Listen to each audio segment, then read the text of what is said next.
এটা একটা রোবট। ক্যামেরায় অফ করে দিতেছি। পারস না আনতে পারস। Hong Kong also my dream country. এতদিন বরফটাই মনে হচ্ছে সহ্য হইতেছিল।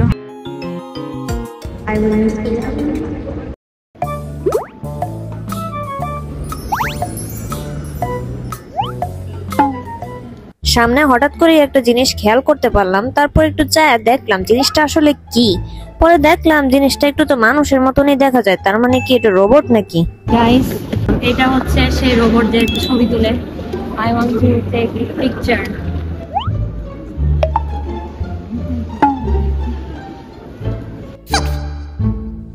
এখানে কি করছে? আমি একটা ছবি তুলবো। তুমিও তুলবা নাকি এখানে? এই কিউট বাচ্চাটার খুব বেশি কিউরিসিটি হচ্ছিল যে আমি এখানে দাঁড়ায় আসলে করতেছিটা কি। হঠাৎ করে দেখি রোবটটা বন্ধ হয়ে গেছে। রোবটটা কি ঘুমায় পড়লো নাকি? দূর, আমার বেলায় সবসময় আমি যখন কিছু করি কোনো না কোনো বেজালি হয়ে যায়। আরে বেটা একটু উঠ। কিরে, আমার হাতের ভালোবাসা দেখে আসলে রোবটটা জেগে উঠলো। উফ, তারা এখনো ছবি তুলছে, তখন আমি কখন তুলবো? দূর আজেরা, নিয়ে যাও তো আমাকে এখান থেকে। এই রোবটটা নিয়ে আপনাদের কি মন্তব্য কমেন্ট করে জানান। এই জিনিসটা আসলে এত কিউট ছিল যে সব বাচ্চাদেরই নজর কেড়ে নিচ্ছিল। তো আমাদের গন্তব্য হচ্ছে সবার আগে হংকং, দেন হংকং থেকে আমরা ডিরেক্ট যাব বাংলাদেশ। তো এখানে বাংলাদেশে যাওয়ার ডিরেক্ট কোনো এয়ারলাইন্স নাই, সবার আগে হংকং থেকে, দেন হংকং থেকে বাংলাদেশ। সেই দিন আমাদের কোরিয়া থেকে বাংলাদেশ আসার সময় এই হংকং এর ফ্লাইটটি ছিল। কি রে, এটা চলে না কেন? তা সত্যি নাই। দূর, সামনে দিয়ে একটা নিত। না ও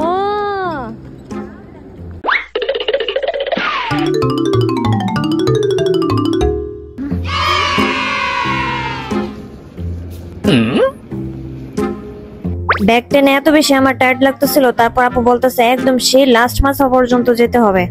আমার কাছে মনে হয় কোরিয়ার সব থেকে সুন্দর কোনো এয়ারপোর্ট যদি হয়ে থাকে তাহলে এটা হচ্ছে ইনচন এয়ারপোর্ট।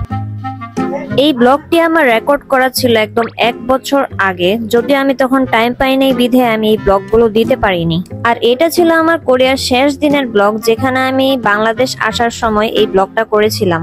আর আমার কোরিয়ার আরো 4টা ব্লগ রয়েছে যেখানে আমার মিউজিক শুট হয়েছিল এবং তাদের স্টুডিও, কিন্তু এখন আমি এগুলা এডিট করে দিব না কারণ এই ব্লগগুলা খুব বেশি স্পেশাল, তাই এটা আমি তোমাদের কোনো এক সারপ্রাইজের সময় দেখাবো।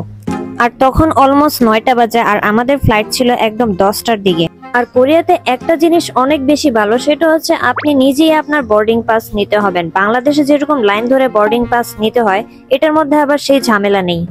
আমার কাছে মনে হয় আমাদের দেশে বা সব দেশেই মনে হয় নিজে থেকে বোর্ডিং পাস নেওয়া যায়। তারপর আমি বোর্ডিং পাস নেওয়ার পর দেখতে পাইলাম আমি খুব বেশি দেরি হওয়ার কারণে আমি জানালার সিটটা পাই নাই। জানালার সিট ছাড়া ভ্রমণ খুবই দুঃখজনক। কিসের জানি কার্ড লাগে, সো সেলফ চেকিং আমার দ্বারা হয়নি। এই ভিড়ের কাউন্টারে যেতে হবে এখন। না আমরা বসবো অনেকক্ষণ আর খাবো, সব কোরিয়াতে লেখা। আমরা দুজনে আজকে প্রায় হোয়াইট হোয়াইট। তারপর এখান থেকে আমরা কিছুক্ষণ ফ্রেশ হয়ে চলে যাই একদম টার্মিনালে। টার্মিনালে পৌঁছাতে আমার লাগে একদম 20 মিনিট। আপনার সাথে যদি আপনার কোনো বোন থাকে যে হাঁটতে অনেক বেশি লেট করে, তার সাথে গেলে 1 ঘন্টারও বেশি লাগতে পারে, হয়তো আপনার ফ্লাইটই মিস হয়ে যেতে পারে। চেকিং এ দাঁড়ায় দেখতে পারলাম এখানকার পুলিশও হচ্ছে কে ড্রামার মতন। কার্টুনের লাইন খাওয়া হইব কইছে। আমারটার সাথে সাথে ইমিগ্রেশন আগে, ওর ইমিগ্রেশন আটকাইছে। তারপর এখানে কিছু হালকা পাতলা খেয়ে আমরা একটা পানি নিই, আর সেই পানিটার দাম হচ্ছে বাংলাদেশি টাকায় 100 টাকা। আর এই পানি বোতলটা দেখতেও বেশ দারুণ মনে হচ্ছিল, আমি সাথে এটা নিয়েই যাই। তারপর আমরা দ্রুত 30 নাম্বার গেটে পৌঁছাই, কারণ ওখানেই আমাদের হচ্ছে হংকং এর ফ্লাইট। এটা না, কত নাম্বার? 40, ওই গেট, ওই গেট। এই গেটটা পার হওয়া মানেই হলো আপনি এই দেশ থেকে ফাইনালি বিদায় নেওয়া। আর Hong Kong also my dream country.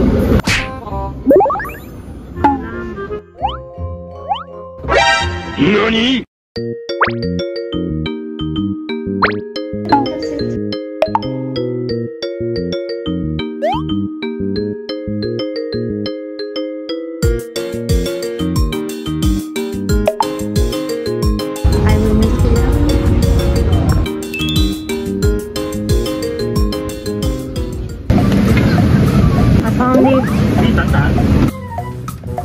আমি আজকে জানালার সামনে নাই, আজকে আমরা জানালাতে বসতে পারি নাই।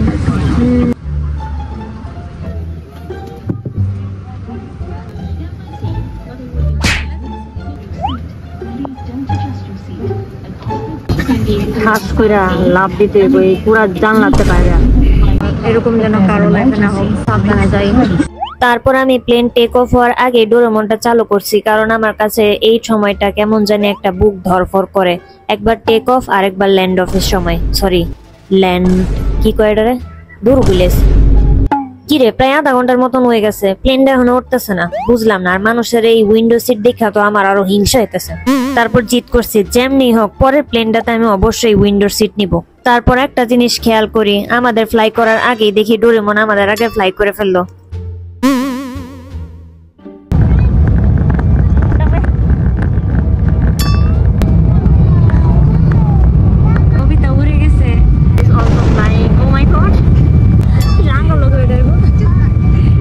তারপর দেখলাম সবাই যেহেতু ঘুমিয়ে পড়েছে, আমিও তাহলে একটু ঘুমাই। ঘুমানোর পরই চলে আসলো লাঞ্চ। আইসক্রিম দিয়ে ভালোই করলো, কারণ আমি এই কয়দিন আইসক্রিম অনেক বেশি মিস করছিলাম। তারপর এখানে একটা পাস্তা দিল, পাস্তার সাথে অনেক কিছু দেখতে পাচ্ছি, শাকসবজি আবিজিবিও দিয়ে দিছে। তারপর এখানে একটা বান, রাইস, ফ্রুট এন্ড জুস। রাইসটা খেতে অনেক বেশি বাজে ছিল, তাই আমি রাইসটা খাইনি, বাট বার্গারটা ভালো ছিল আর সাথে আইসক্রিম। মনে হচ্ছে এনএমের এই ছেলেটা হচ্ছে আমি। তারপরে অ্যানাউন্সমেন্ট আসলো হংকং এ নাকি বেশিক্ষণ থাকা যাবে না, 1 ঘন্টার মতন নাকি ট্রানজিট থাকবে। তাই আমি আগেই চুলটা ঠিক করে নিচ্ছি, কারণ আমি ওয়াশরুম গিয়ে ঠিক মতো রেডি হওয়ারও টাইম পাবো না। তারপর আমরা ফ্লাই করতে করতে বিটিএস এর গান স্ট্রিম করতে করতে চলে যাই হংকং এ।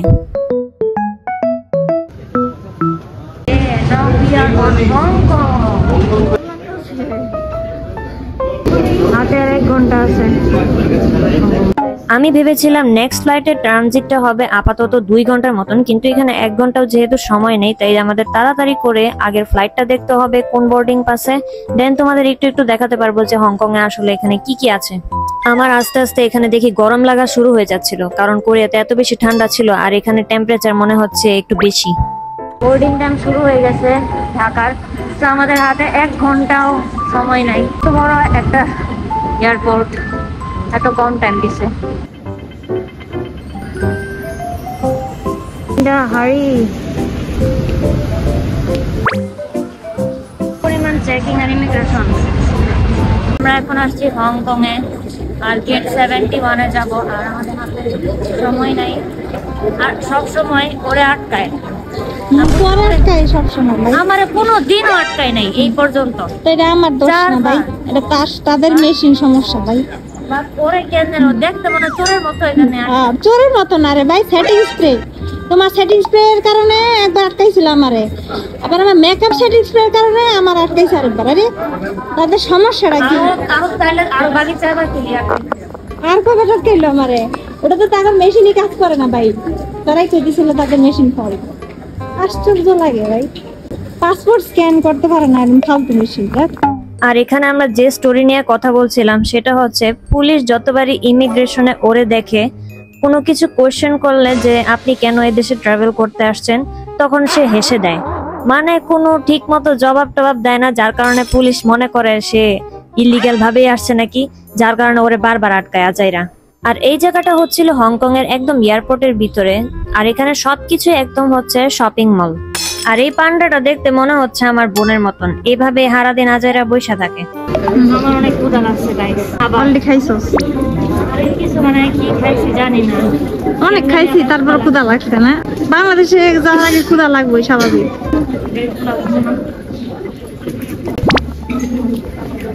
আমাদের এয়ারপ্লেনে এগুলা দিতে পারে না। হ্যাঁ, এগুলো মজার জিনিস। হ্যাঁ, তারপর এদিকে আমাদের এত আস্তে আস্তে হাঁটার পর আমরা যে 1 ঘন্টা এভাবেই পার করে ফেলি তা বুঝতেই পারিনি। আমাদের ফ্লাইট থাকে 7:35-এ, আর তখন বাজে 7:40, মানে আমরা এত পরিমাণ দেরি। একবার ঘড়ি আর ফোনটার দিকে আমরা তাকাইও নাই ওই টাইমে। 7:35-এ গাড়ি, আর আমরা অনেক দেরি। আজকে প্লেন ছেড়ে গেলে হংকং এ থাকতে, হংকং এ ভিসাও নাই। আজকে 1 ঘন্টার Yes. Ako naman. Oh, masaya siya pati. Let's go. So late. এত গরম লাগতেছে, ঘামে গেছি আমি।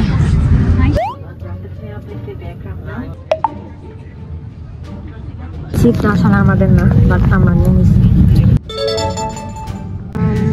অনেক গরম লাগতেছে, আমি ভিতর দিয়ে অনেক ঘেমে গেছি, কারণ হংকং এ এত গরম লাগতেছে, আর ঢাকা তো মনে হয় আগুন বেড়ে যাবে। ওই বরফ থেকে আসছি আর সহ্য হইতেছে না এই ওয়েদারটা। এখন এতদিন বরফটাই মনে হচ্ছে সহ্য হইতেছিল।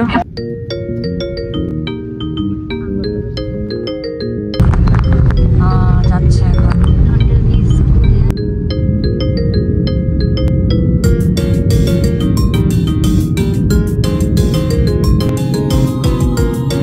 প্রায় একই রকম লাঞ্চের মতন ডিনারও দিয়েছে, তবে আমারটা এবার ছিল রাইস এন্ড চিকেন আর আপুরটাই ছিল রাইস এন্ড ফিশ, আর সাথে ছিল স্ট্রবেরি আইসক্রিম এন্ড বাদাম।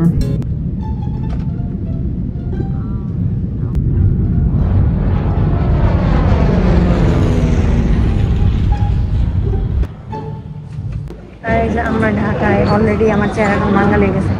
বাংলাদেশ দেখ পাচ্ছি না, কোরিয়ার মতো আবার হারায় ফেলেছি।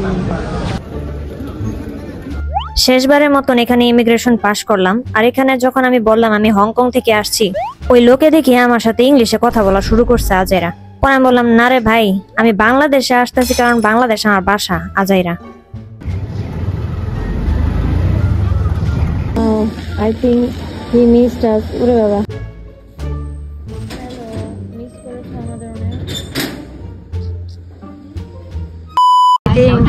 আমি আমার ব্লগটা আজকে এই জায়গায় শেষ করব। Thank you so much. আমি জাস্ট খালি এটাই দেখাতে চাইছি যে এয়ারপোর্টগুলো দেখতে কেমন, স্পেশাল কোনো ব্লগ না। আর সবাই ভালো থেকো, সুস্থ থাকো। আসসালামু আলাইকুম। বিশাল